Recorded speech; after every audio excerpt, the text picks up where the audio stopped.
마태복음 10장 16절로부터 23절까지의 말씀입니다.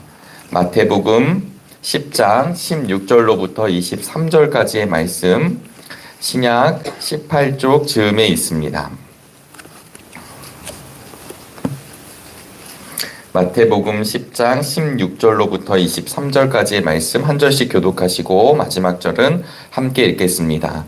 보아라, 내가 너희를 내보내는 것이 마치 양을 이리떼 가운데로 보내는 것과 같다. 그러므로 너희는 뱀과 같이 슬기롭고 비둘기와 같이 순진해져라. 사람들을 조심하여라. 그들이 너희를 법정에 넘겨주고 그들의 회당에서 매질을 할 것이다. 또 너희는 나 때문에 총독들과 임금들 앞에 끌려나가서 그들과 이방 사람 앞에서 증언할 것이다. 사람들이 너희를 강가에 넘겨줄 때 어떻게 말할까 또는 무엇을 말할까 하고 걱정하지 말아라. 너희가 무슨 말을 해야 할지 그때 지시를 받을 것이다. 말하는 이는 너희가 아니라 너희 안에서 말씀하시는 아버지의 영이시다.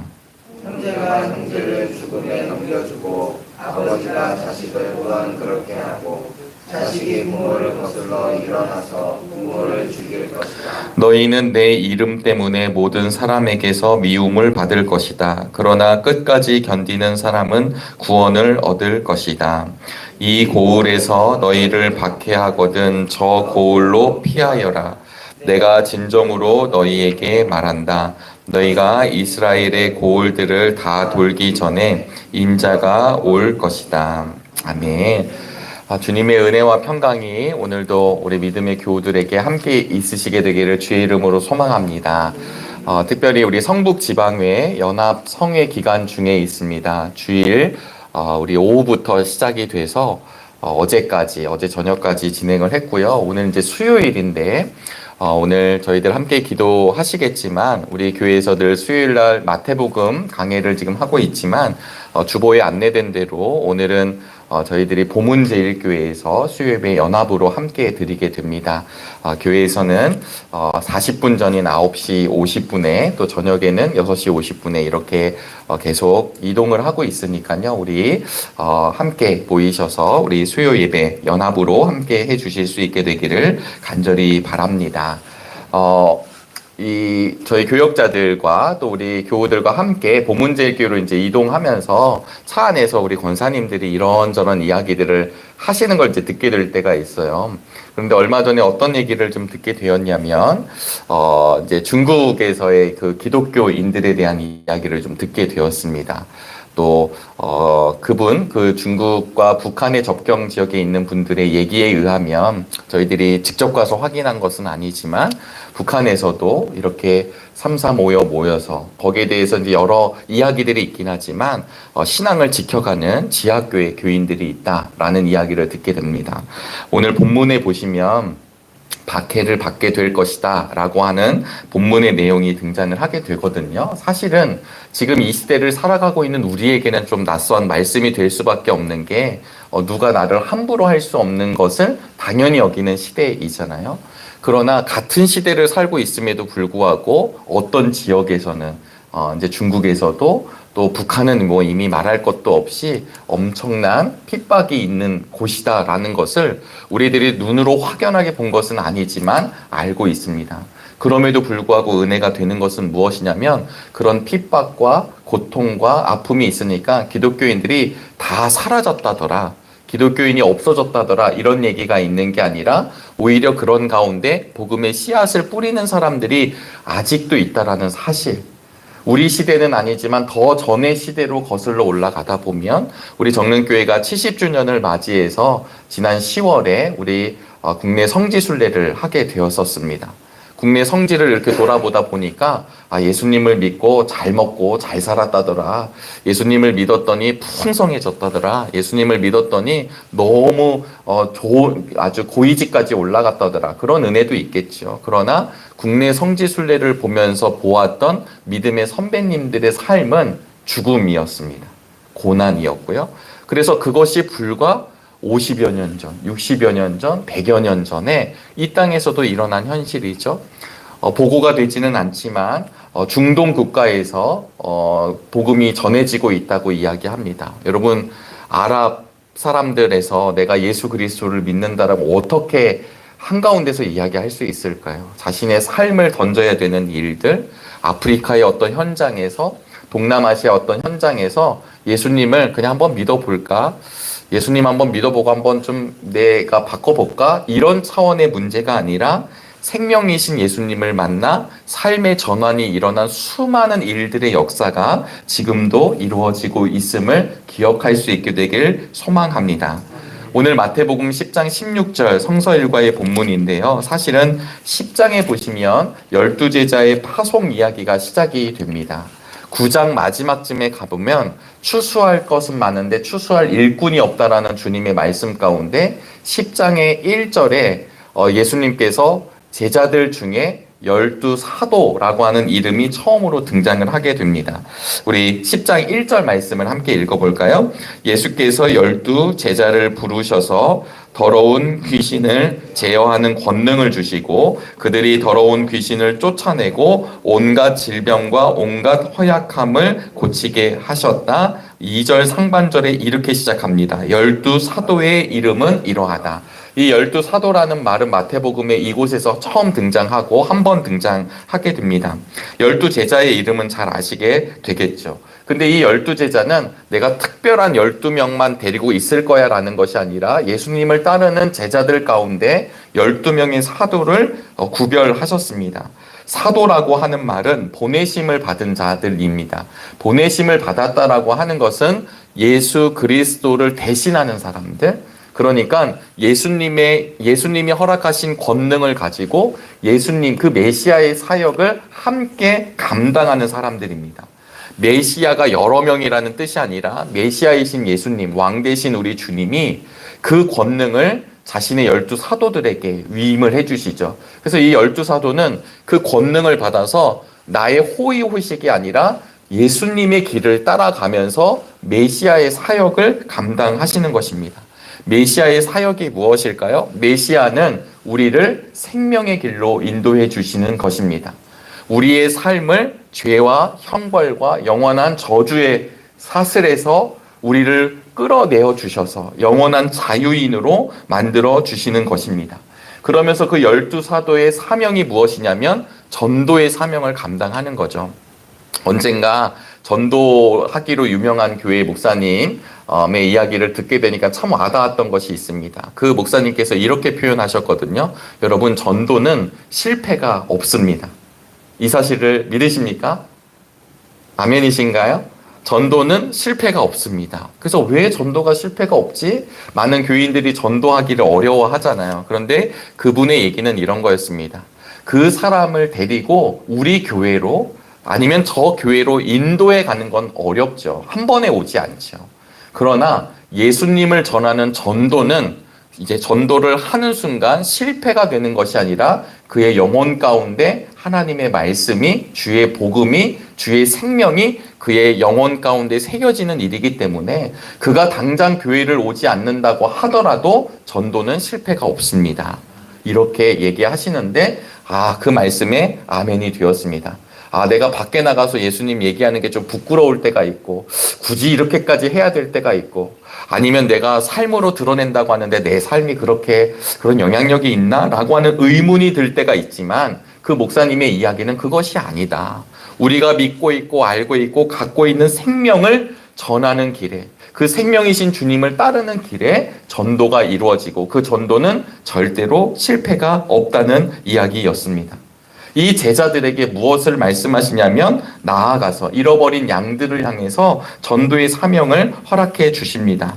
그래서 오늘 저희들 성서 일과 전에 보시면 어떻게 말씀하시냐면 12를 내보내실 때 이리 가지 말고 저리로 가고, 그리고 그들에게 이렇게 하고, 금화 가지고 의지하지 말고, 그리고 속옷 2벌 신발 지팡이 지니지 말고, 이런 이야기들을 쭉 해주십니다. 이 얘기들의, 이 예수님의 지침의 핵심은 결국은 무엇이냐면 오직 주님을 의지하고 가라는 뜻입니다. 돈을 의지하지 말고, 관계를 의지하지 말고, 내 영향력을 의지하지 말고 오직 하나님만 의지하여 잃어버린 양들에게로 가라. 그리고 그들에게, 이 복음을 받아들이지 않는 사람들에게 구걸하지 말고, 그리고 평안을 빌어주고, 그러면서 하나님의 영광을 위해서 그의 길을, 그 전도의 길을 걸어가라고 말씀하십니다. 그러면서 오늘 본문 16절이 시작이 되는데요. 이 16절의 말씀은 예수님의 심정이십니다. 예수님의 마음이시죠. 여러분, 예수님께서 세상 한복판으로 하나님의 사람들을 보내십니다. 사도를 보내시죠. 제자를 보내십니다. 2000년 전에 특별한 12명이 가나보다가 아니라 사실은 이 시대의 우리들을 하나님이 여전히 세상 한복판으로 보내십니다. 그런데 그렇게 보내는 예수님이 뭐라고 말씀하시냐면, 야, 내가 너희와 함께하고 있으니까 걱정하지 마. 그리고 너희들 이런 걸 준비해서 자, 들어가. A의 어려움이 있으면 B로 하면 되고, B의 어려움이 있으면 C로 하면 되고, C의 어려움이 있으면 D의 방법으로 하면 돼 라고 하는 여러 가지 안내를 해주시는 것이 아닙니다. 뭐라고 이야기하시냐면 우리 16절 말씀을 함께 읽어보시겠습니다. 보아라, 내가 너희를 내보내는 것이 마치 양을 이리떼 가운데로 보내는 것과 같다. 그러므로 너희는 뱀과 같이 슬기롭고 비둘기와 같이 순진해져라. 아멘. 여러분, 우리 예수님의 심정이 어떠십니까? 양을 이리 한가운데를 보내면 어떤 일이 벌어질까요? 이리들이 막 드글드글한데 거기에 양이 가면 이리들이 서로 반갑게 맞이하는 것이 아니라 이 양은 상처투성이가 되고 먹힐 수밖에 없습니다. 그것을 아시면서도 뭐라고 말씀하시냐면, 야, 그 가운데 양에게 철갑옷을 입혀주신다고 말씀하시는 것이 아닙니다. 그런데 그 이리떼의 공격을 받아 그냥 죽으라고 하는 것이 아니라 뱀같이 지혜롭고 비둘기같이 순진하라고 이야기하고 있습니다. 이것은 우리 주님께서 영적인 분별을 가지라는 이야기입니다. 박해가 찾아올 거고 핍박이 찾아오게 되는데 그냥 우두커니 서 있으라는 이야기가 아닙니다. 그 말씀은 23절에 이 고울에서 너희를 박해하거든 그 고울에서 죽어라 얘기하시지 않고 다른 고울로 피하여라, 지혜를 가지고 나아가라는 이야기입니다. 그러나 이 말이 때로는 기회주의자처럼 행하라는 말로 오해가 될 수 있습니다. 지금은 내가 숨어야지 이런 뜻이 아니라 신앙의 정도 안에서, 신앙의 양심 안에서 하나님이 주신 지혜로 핍박이 왔을 때, 마치 사도행전에 보면 핍박과 박해가 왔을 때 이 사도들이 흩어지죠. 그럼 이 흩어진 것이 비겁하다 이렇게 얘기하지 않고 오히려 그런 일을 통해 복음이 확장되는 것을 볼 수 있습니다. 지혜가 순결함을 가지고 있어야 된다는 것을 함께 알려주십니다. 지혜가 없는 순진함, 지혜가 없는 순결은 어리석음이 되고 순진함을 잃어버린 지혜는 교활함이 됩니다. 이 두 가지를 조화시킨다는 것은 쉬운 일이 아니지만 우리 주님께서는 뭐라고 말씀하시냐면 이 일을 내가 허락해 준다고 이야기하고 있습니다. 여러분, 지혜와 순결을 위해서 어떻게 하실 수 있으십니까? 오늘 본문에 이 말씀이 직접적으로 언급되고 있지 않지만 지혜와 순결을 위해서는 말씀 앞에 서셔야 합니다. 하나님 앞에 기도하셔야 합니다. 그래서 주님의 뜻에 조율되어서 내가 내 뜻대로 걸어가는 것이 아니라 주님이 주신 영적인 분별력을 가지고 이 전도자의 삶을 살아가는 것입니다. 사도의 삶을 살아가는 것이고 제자의 삶을 살아가는 것입니다. 그러면 어떤 일이 벌어질까요? 세 가지로 오늘 본문에 얘기했는데요. 19절에 보면 너희를 관가에 첫 번째를 보시면 첫 번째는 사람들을 조심하라라는 얘기가 17절에 등장하고요. 두 번째는 19절에 너희를 관가에 넘겨줄 때 어떻게 말할까 또는 무엇을 말할까 하고 걱정하지 말라고 말씀하시고요. 세 번째는 끝까지 견디는 사람은 구원을 얻을 것이다. 요약하면 이 세 가지가 오늘 본문에 등장합니다. 여러분, 예수님의 제자들을, 예수님을 바리새인들과 율법인들이 호시탐탐 기회를 노립니다. 말 한마디 가지고 트집을 잡게 되죠. 마찬가지로 이 제자들에게도 그런 일이 벌어집니다. 예수님을 믿는 사람들에게도 그런 일이 벌어집니다. 사람을 조심하라, 사람을 경계하라 라는 말입니다. 두 번째는 결국은 잡혀갑니다. 그러나 잡혀갔을 때 내가 그냥 무작정 당하는 것이 아니라 하나님께서 성령께서 가장 합당한 지혜를 주시고 하나님의 말을 하게 하신다라는 뜻은요, 인간의 꾀를 믿지 말라고 하는 하나님의 말씀입니다. 끝까지 견디는 사람은 구원을 얻을 것이다. 많은 성도들은 하나님의 은사를 사모합니다. 하나님의 능력을 사모합니다. 그러나 사실은 이리때 같은 세상 속에서 우리에게 부단히 요청되는 것이 무엇이냐면 인내입니다. 이 땅 위에 소망을 가지고 인내의 삶을 우리가 함께 살아갈 수 있게 되기를 주의 이름으로 축복합니다. 오늘 본문은 학자들은 AD 70년, 결국 끝까지 견디는 사람이라고 하는 걸 할 때, 이 당시 학자들은 AD 70년 예루살렘 멸망 때까지로 되는 것이 아닌가라는, 왜냐하면 예수님께서 이 예루살렘 성전을 무너뜨린다라고 하는 예언을 하시지 않습니까? 그래서 이 말씀을 하고 있지만 사실은 우리 주님이 다시 오시는 그날까지 이런 핍박과 고난의 현장은 계속 된다라는 말씀을 우리에게 주십니다. 자, 이 말씀을 들은 여러분들은 어떤 생각이 드실까요? 좋게 해준다고 해도 갈까 말까 한데 이 세상의 현실이 결코 녹록지 않다. 오히려 22절에 보면 모든 사람에게서 미움을 받을 것이다 라는 이야기를 하게 됩니다. 세상 한복판으로 나가는 하나님의 사람들에게 전신무장을 요청하지 아니하시고 양으로 들어가라고 말씀해 주십니다. 시편 23편, 많은 사람들이 좋아하는 시편 23편의 말씀을 보면 다윗을 통해서 우리 하나님과 우리 믿음의 사람들의 관계를 목자와 양으로 이야기합니다. 우리 시편 23편을 우리 암송하시는 분들도 계시고 계시겠지만 우리 한번 찾아보셔서 3절 말씀을 함께 읽어보도록 하겠습니다. 시편 23편 3절 말씀입니다. 구약 922쪽에 있는데요. 시편 23편 3절 말씀을 함께 읽어보도록 하겠습니다. 나에게 다시 새 힘을 주시고 당신의 이름을 위하여 바른 길로 나를 인도하신다. 아멘. 예전 성경에서는 의의 길로 인도하신다. 양인 우리들을 향해서 야, 왜 못 가니?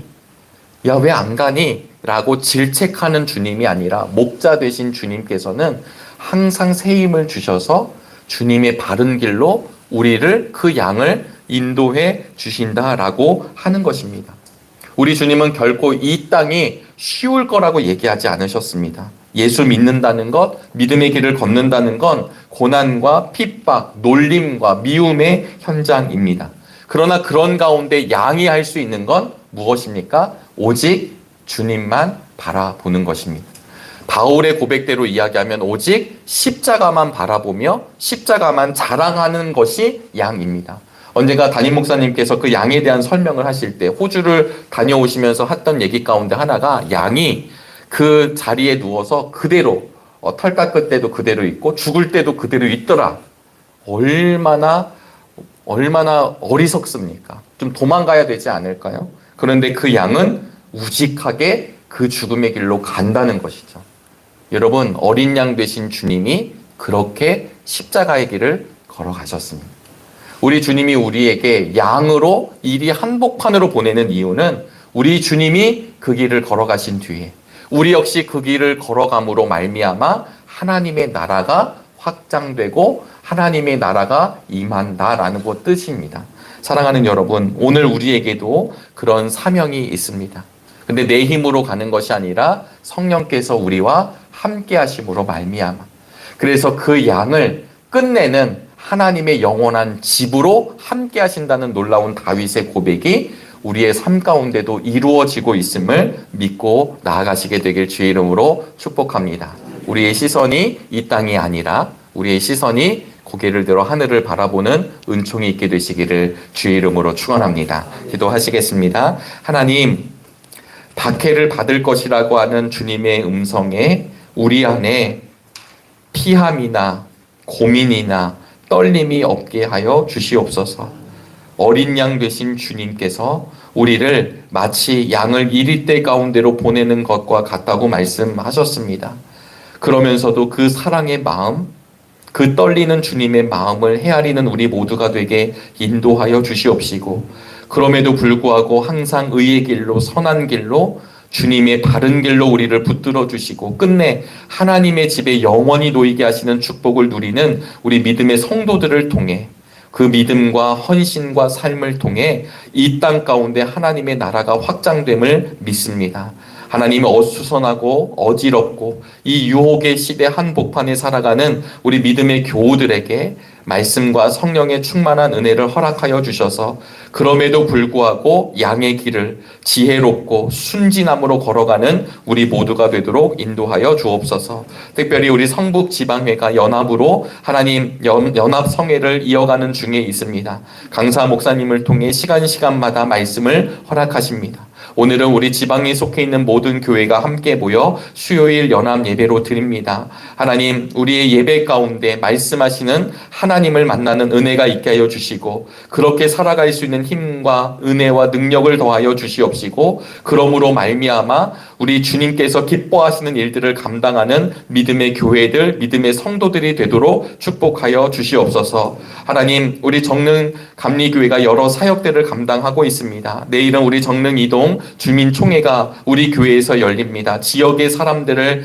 하나님 반갑게 맞이하는 시간 되게 도와주시고 지역과 이 동네를 위해서 마음껏 쓰임받는 우리 교회가 되도록 축복하여 주시옵소서. 우리의 간절한 기도 제목을 하늘문을 열어 응답하여 주시옵시고 오늘도 오직 하나님의 영광을 위해 쓰임받는 우리 모두가 되기를 소망합니다. 예물을 드린 손길을 기억하여 주시고 이 예물이 하나님의 사업에 귀하게 쓰임받게 하여 주시며 하나님의 나라에 온전하게 쓰임받는 우리 모두가 되기를 소망하오며 살아계신 예수 그리스도의 이름으로 기도드리옵나이다. 아멘. 하늘에 계신 우리 아버지여, 이름이 거룩히 여김을 받으시오며 나라가 임하시오며 뜻이 하늘에서 이루어진 것 같이 땅에서도 이루어지다.